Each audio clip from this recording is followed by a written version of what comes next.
Alhamdulillah wassalatu wassalamu ala rasulillah wa ala alihi wa sahbihi ajma'in. Amma ba'd, fa'auzu billahi minash shaitanir rajim. Bismillahir rahmanir rahim. Rabbi shrah li sadri wa yassir li amri wahlul 'uqdatan min lisani yafqahu qawli. Assalamu alaikum wa rahmatullahi wa barakatuh.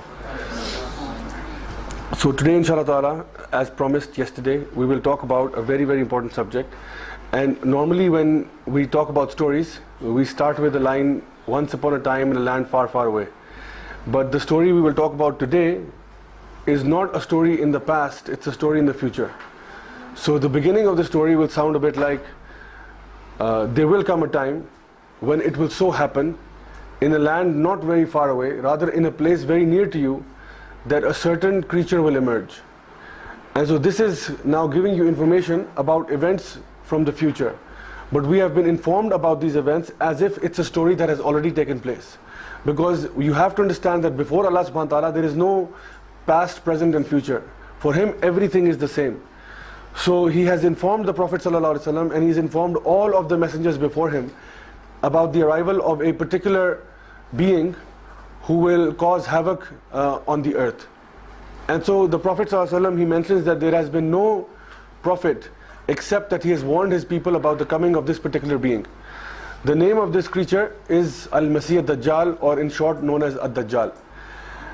And so what does it mean, this particular word Dajjal? Dajjal actually comes from the Arabic word of Dajjala, which means to deceive or deception. And so what the Dajjal actually does is that he will deceive mankind, he will fool mankind. And what is the actual explanation of this particular word? Dajjala is a process whereby in the old Arab times they would cover up a diseased animal, for example like a camel which had a mouth disease and its face was rotten. They would cover it up with embroidered silk and brocade and all of that kind of material. So from a distance this camel would look very, very beautiful and very amazing, very grand. But when you would take off the mask of that camel, you would find what a hideous creature that is. Likewise, the process of turning metal into gold, when you gold plate a particular metal, this process is also known as Dajjala. Because what happens is, in the inside it's just plain old metal, but from the outside it looks like gold. So Dajjal is the type of creature who will fool people like that. What he will show the people will not actually be what it is. So his whole game is the game of deception. And so we have been warned about his coming. Even in the Judeo-Christian tradition there is mention of such a creature. And for example in the biblical context he is known as the Antichrist. And so when we translate it as Al-Masih Ad-Dajjal, that's kind of what we mean as well, because he will claim to be the Christ in the beginning. He will be coming on the scene, and as soon as he arrives he will claim to be Al-Masih, which means he will actually claim to be Christ, peace and blessings be upon him, and then later on he will claim to be God himself. And so this is what we find. But some of the contradictions we find in the biblical for the arrival of Dajjal. This is, though we can say that there are people who might be facilitating his arrival, we can say that, but it is not that the people themselves, or for example some people said that maybe the television is at Dajjal, or maybe America is Dajjal, or Israel is Dajjal. No, Dajjal is actually a creature who has a physical form. It's not just a vague concept. And so we have found that he will claim to be Isa alayhi salam, that's one of his claims, and he is although an impostor. He's a liar, he's a deceiver. And the Prophet mentioned in a hadith that there will be 30 liars. In a hadith from Bukhari he says that I warn you of him, and there was no prophet except that he warned his followers of him. But I will tell you something about him which no prophet told his followers. And that is that Al-Masih Dajjal is one-eyed whereas Allah is not. So one thing that the Prophet is telling us is that he is one-eyed. One-eyed means that he has one eye which is functional. It does not mean that he is like Cyclops and he only has one eye. He has two eyes, but only one eye is functional. The other one, he's blind in that eye. Likewise, the Prophet mentioned in a hadith from Bukhari as well, that Allah is not hidden from you, he is not one-eyed. And he pointed with his hand towards his eye, adding, while Al-Masih Dajjal is blind in the right eye, and his eye looks like a protruding grape. So his eye, one of his eyes is like a bulging grape, and the other one is foggy and it's kind of like blurred out.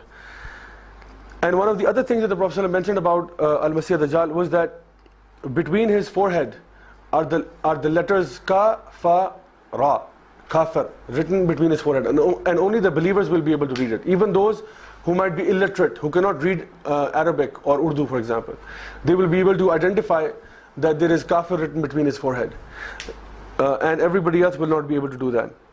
And so the Prophet ﷺ, he even mentioned that that everyone who resents his bad deeds, or every believer, will be able to read it. Those who are sorry about their bad deeds and those who are the believers will be able to read it. And he says that you must know that no one of you will be able to see his Lord until he dies. So the fact that he is claiming to be God, you should know that you will not be able to see Allah subhanahu wa ta'ala in your lifetime. You will only see Allah after you have passed away. So one of the evidences against Al-Masih ad-Dajjal is that when he claims to be of such supernatural powers, and then he claims to be God himself, he cannot be. Because if he was, first of all, he would have fixed the defect in his eye. He would not be blind. Number two, you can never see God in this planet. You can never do that, because your eyes will never be able to accommodate or to absorb the vision of Allah subhanahu wa ta'ala. It's just not possible. And so what do we know about his appearance? Now subhanAllah, the Prophet ﷺ has given us so much detail that you can actually draw a caricature or a diagrammatic representation of Al-Masih ad-Dajjal. He mentioned to us that he will be a young man, fair looking, with reddish skin tone. Now with reddish skin tone, what it is meant in the Arabic language, when they say reddish skin tone, they mean Caucasian. Because red skin tone means like a pinkish complexion, which means white, basically, Caucasians. White, which is in our part of the world, when we actually look at Europeans or Americans, that's the kind of skin tone he will have. And he will be a young man, and he will have curly hair. He'll have curly or cropped type of hair, and he will be blind in his eye. And even the Prophet ﷺ went as far as to say that I compare him with Abdul Uzza ibn Qatan, a man from the time of Khuza'a. He even compared him to an actual person living in that time.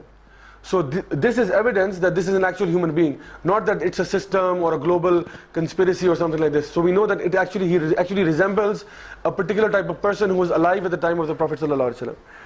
He mentioned that he will appear between Syria and Iraq.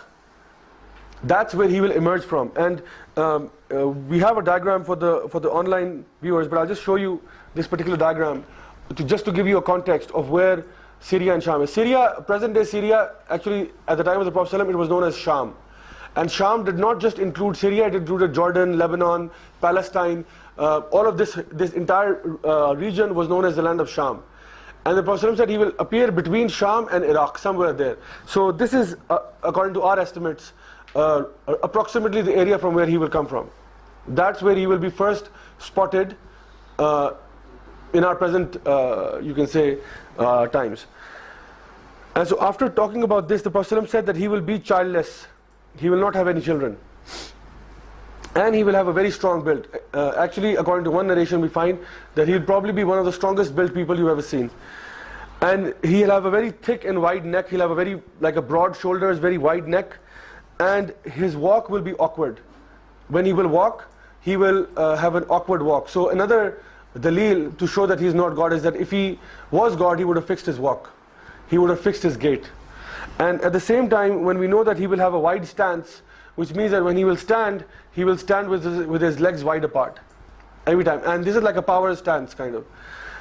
And Abdullah ibn Umar, he actually narrated that the Prophet ﷺ, he said that while I was asleep, I saw myself in a dream performing tawaf around the Kaaba.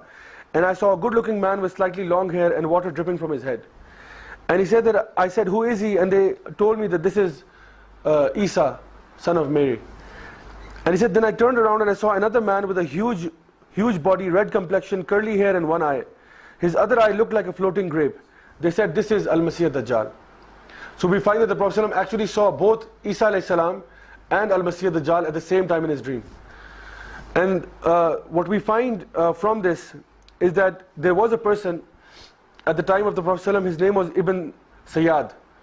And it was rumored that maybe perhaps this person is Al-Masih ad-Dajjal. Why? Because this guy Ibn Sayyad, he was doing very strange things. He was involved in some really twisted, bizarre episodes with maybe the Sahaba as well and the Prophet ﷺ. And so we find that Umar ibn al-Khattab, he informed the Prophet ﷺ that there is such a person who we think is Al-Masih ad-Dajjal. So if you come along with us, the Prophet ﷺ agreed. He did not say, no, I think the Dajjal will be a system, so forget about it, it's not a human being. He actually followed them, and to actually see who he was. As the Prophet ﷺ asked him, do you bear witness that I am the messenger of Allah? He met Ibn Sayyad and he asked him, do you bear witness that I am the messenger of Allah? He said, I bear witness that you are the prophet of the unlettered. Do you bear witness that I am the messenger of Allah? So he counter-questioned. He said, I know that you are, but do you know that I am also the messenger of Allah? So Umar ibn Khattab at that time, he said that, he took out his sword and he said, Ya Rasulullah, if you allow me, I'll chop his neck off right now.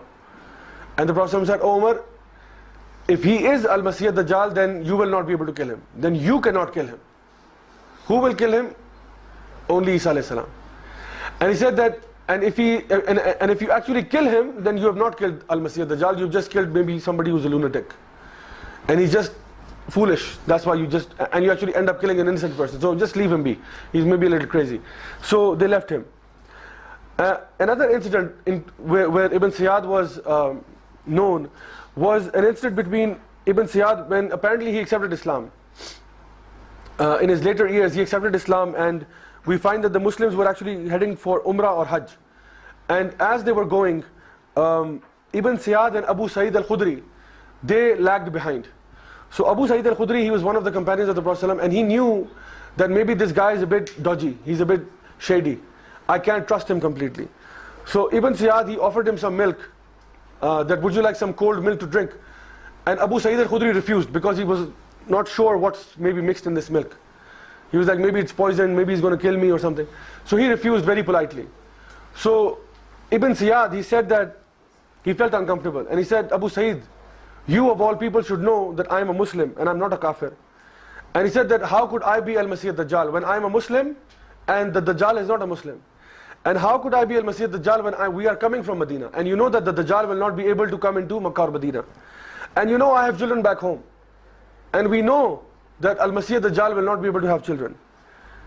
And just as Abu Sa'id al-Khudri was becoming comfortable with him, and he reached his hand for that glass of milk, he said, but Wallahi, I know where Al-Masih ad-Dajjal is right now. And Abu Sa'id al-Khudri moved his hand away and he said, may Allah curse you for the rest of your days. I don't trust you. And so he left. So Abu Sa'id al-Khudri left Ibn Sayyad. And about Ibn Sayyad, it is mentioned that, there are many opinions that the ulama have about him. The strongest opinion is that perhaps he was in contact with the jinns. And he had knowledge which other people might not have had. And so he was always a person who was doubted by the companions. And though he accepted Islam, but his character always remained a big question mark for the Muslims. But we know this at least, that he was not Al-Masih ad-Dajjal because of all the things that he himself mentioned. So he was not Dajjal, but perhaps he was in contact with the shayateen. This is one of the opinions.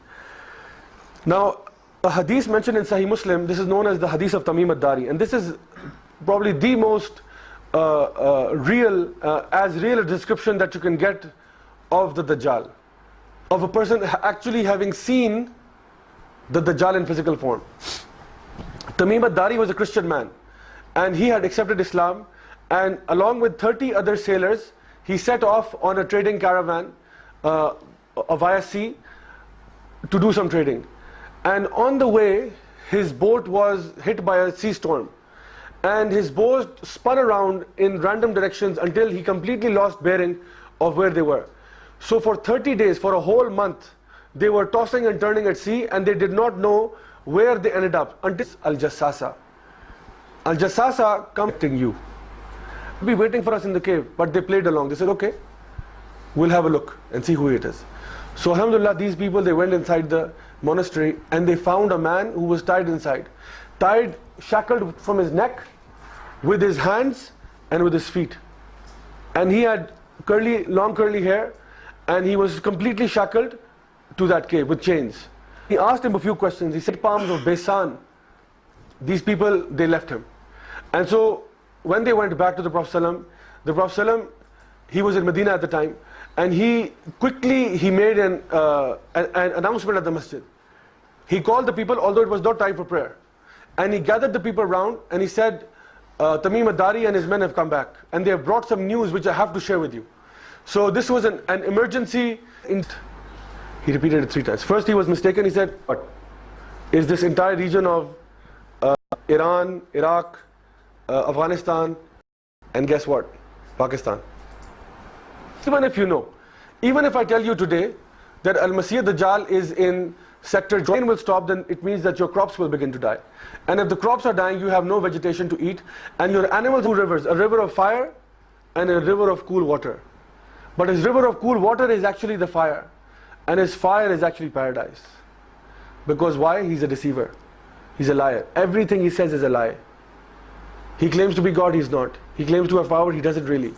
It's all an illusion. But people will buy into that.